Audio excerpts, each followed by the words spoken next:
మీరు ఎప్పుడైనా చెడు నాయకత్వం వల్ల వినాశకరమైన ప్రభావాలను చూసారా? ఒక అవినీతిపరుడు CEO ఒక వ్యాపారం కోరడం లేదా ఒక అనైతిక రాజకీయ నాయకుడి వల్ల సమాజం బాధ మీరు చూసి ఉండవచ్చు. ఈ రోజు చెడు నాయకత్వం యొక్క పరిణామాలను స్పష్టంగా చూపించే కథలోకి మేము ప్రవేశిస్తాం. గిడియోనుని మేనల్లుడు అయిన అబీమెలెకు యొక్క విషాద కథను చూసి దైవభక్తి నాయకత్వం యొక్క ప్రాముఖ్యత గురించి పాఠాలను నేర్చుకుందాం.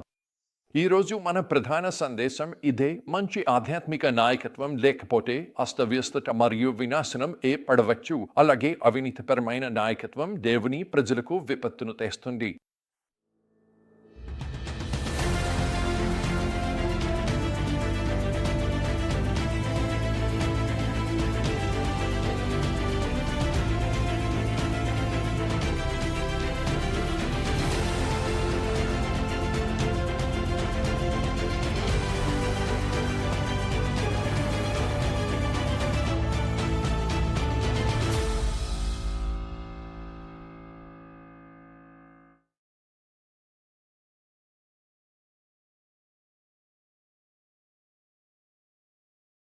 న్యాయాధిపతులు 8:29ను మనం తెరిచినప్పుడు గిద్యోను జీవిత చివరిలో మనం కనిపిస్తాము. దేవుణ్ణి విశ్వసించి ఆయన గొప్ప పనులు చేయడం చూసిన గిద్యోను మంచి వృద్ధాప్యంలో మరణిస్తాడు. కానీ తన తర్వాత నాయకత్వం వహించడానికి యోతామును లేవనెత్తిన మోషేలా కాకుండా గిద్యోను స్పష్టమైన వారసుడిని వదిలిపెట్టాడు. ఈ నాయకత్వ శూన్యత విషాదానికి వేదికగా నిలుస్తుంది. న్యాయాధిపతులు 8:33-34లో గిదియోను మరణించిన వెంటనే ఇశ్రాయేలీయులు బాల్ దేవతలను అనుసరించడం ప్రారంభించగా మనం చూస్తాము. వారు బాల్బెరిట్ను తమ దేవుడిగా స్థాపించుకొని తమ శత్రువుల చేతుల నుండి వారిని రక్షించిన తమ దేవుడైన యెహోవాను మరచిపోయారు.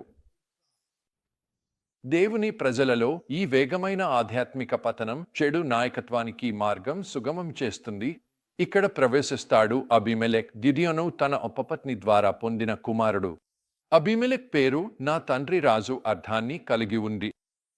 ఇది విస్మయకరమైన విషయం, ఎందుకంటే గిడియోను రాజ్యాన్ని స్వీకరించడానికి నిరాకరించాడు. అయితే అబీమెలెక్కు అలాంటి సందేహం లేదు. అతను తన నాయకత్వాన్ని దొంగచాటుగా పొందేందుకు కుట్రలు పన్నుతాడు. ఇవి ఏ సమాజానికైనా ప్రమాద సంకేతాలను కలిగించాలి. మొదట అబీమెలెక్ తెగ విశ్వాసాన్ని ఉపయోగించుకుంటాడు. తన తల్లి వంశానికి ఇలా అంటాడు: షెకెం ప్రజలందరినీ అడగండి, మీకు ఏది మంచిది? యెరుబ్బాల్ కుమారులైన 70 మంది మీపై పాలించడమా లేదా ఒక వ్యక్తి పాలించడమా? గుర్తుంచుకోండి, నేను మీ రక్త సంబంధిని. న్యాయాధిపతులు 9:2. నైపుణ్యానికి బదులుగా బంధుత్వాన్ని ప్రాధాన్యత ఇవ్వడం మనకు మొదటి హెచ్చరిక సంకేతం. తర్వాత అబీమెలెక్ అనైతిక ధనంతో నిర్లజ్జమైన దుర్మార్గులను కూలికి తీసుకుంటాడు. న్యాయాధిపతులు 9:4. ఒక నాయకుడు తన చుట్టూ అనైతిక వ్యక్తులను సమీకరించుకుంటే అది స్పష్టంగా అవినీతి ఉద్దేశాల సంకేతంగా కనిపిస్తుంది. అబీమెలెక్ అధికారాన్ని పొందే భయానక శిఖరం న్యాయాధిపతులు 9:5లో కనిపిస్తుంది. అతను తన తండ్రి ఇంటికి ఓఫ్రాలో వెళ్ళాడు. అక్కడ ఒక రాయిపై తన 70 మంది సహోదరులను, యెరుబ్బాలు కుమారులను హత్య చేశాడు. ఈ భయంకరమైన హింసాత్మక చర్య అబీమెలెక్ను క్రూరమైన అధికార దాహంతో ఉన్న నియంతగా నిలిపింది. కథ ఆసక్తికరమైన మలుపు తీసుకుంటుంది. న్యాయాధిపతుల 9:7-15లో యోతాం చెప్పిన కథ ద్వారా రాజును కోరుతున్న చెట్ల ఈ రూపక కథ అబీమెలెక్ నాయకత్వాన్ని మరియు ప్రజలు అతన్ని అంగీకరించిన మూర్ఖత్వాన్ని తీవ్రంగా విమర్శిస్తుంది. ఉపయోగకరమైన చెట్లు జీడిపండు, అత్తి, ద్రాక్ష చెట్లు రాజ్యాన్ని తిరస్కరిస్తాయి. అయితే ఉపయోగం లేని మరియు హానికరమైన కంటె మొక్క అంగీకరిస్తుంది. ఇది మనకు గుర్తు చేస్తుంది, అధికారం కోసం అత్యధికంగా ఆశపడేవారు దానికి అర్హత లేనివారే ఎక్కువగా ఉంటారు. అబీమెలెక్ పరిపాలన హింస, విశ్వాసఘాతం మరియు చివరికి దేవుని తీర్పుతో గుర్తించబడింది. దేవుడు అబీమెలెక్ మరియు షెకెం ప్రజల మధ్య శత్రుత్వాన్ని రేపాడు. న్యాయాధిపతులు 9:23 ఇది అనేక ఘర్షణలకు దారితీసి చివరికి అబీమెలెక్ పతనానికి కారణమైంది. అబీమెలెకు మరణం యొక్క వ్యంగ్యం అద్భుతమైనది. తన సహోదరులను క్రూరంగా హత్య చేసిన వ్యక్తి అబీమెలెక్ చేతనే హతమయ్యాడు. రాయిపై అతని జీవితం ముగిసింది. ఒక మహిళ అతని తలపై రాయి మిల్లు సంగతి పడేసింది. న్యాయాధిపతులు 9:53 మరణ సమయంలో కూడా అతని గర్వం స్పష్టంగా కనిపిస్తుంది. అతను తన ఆయుధధారకుడిని తనను చంపమని కోరాడు. ప్రజలు తనను ఒక మహిళ చంపిందని చెప్పకుండా ఉండటానికి ఈ విషాదకరమైన కథ అనేక కీలకమైన పాఠాలను నేర్పిస్తుంది. ఒకటి, భక్తిమయమైన నాయకత్వం యొక్క అత్యంత ప్రాముఖ్యత. మంచి ఆధ్యాత్మిక నాయకులు లేనప్పుడు ప్రజలు త్వరగా విగ్రహారాధన మరియు పాపల్లో పడిపోతారు. 2, నైతికత లేకుండా ఉన్న ఆకాంక్ష యొక్క ప్రమాదాలు. నైతిక సూత్రాలతో నియంత్రించబడని అబీమెలెక్ అధికార దాహం భయంకరమైన పరిణామాలకు దారితీసింది.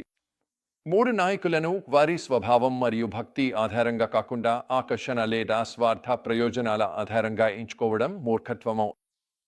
4, దైవ న్యాయం అనివార్యమని తెలియజేయడం. అబీమెలెక్ కొంతకాలం విజయవంతమైనట్లు కనిపించినప్పటికీ చివరికి దేవుడు అతనిపై మరియు మద్దతు ఇచ్చిన వారిపై తీర్పు తీర్చాడు. అయితే అబీమెలెక్ కథ మనకు ఏమి చెప్పుతుంది? ఈ సత్యాలను మన జీవితాల్లో ఎలా వర్తింపజేయగలం? మీరు ఎంచుకునే నాయకుల విషయంలో వివేకం పాటించండి మరియు అనుసరించండి. ఆకర్షణ లేదా వ్యక్తిగత లాభాల వాగ్దానాలను కాకుండా నిజమైన స్వభావాన్ని పరిశీలించండి. మీరు నాయకత్వ స్థాయిలో ఉంటే మీ విజయాల కంటే మీ స్వభావమే ముఖ్యమని గుర్తుంచుకోండి. నిజాయితీతో నాయకత్వం. ప్రజలను మీ వైపు కాకుండా దేవుని వైపు చూపించండి. ఏదైనా ధరకు అధికారాన్ని పొందాలని ప్రయత్నించే వారిపై జాగ్రత్తగా ఉండండి. నిజమైన భక్తిశీల నాయకులు సేవ చేస్తారు, ఆధిపత్యం చెలాయించరు. దేవుని న్యాయంపై విశ్వాసం ఉంచండి. దుష్ట నాయకులు విజయవంతంగా ఉన్న దేవుడు అపహాస్యం చేయబడదు. గుర్తుంచుకోండి, తన సమయానికి అనుగుణంగా ఆయన ప్రతిదానికి తీర్పు నెరవేర్చుతాడు.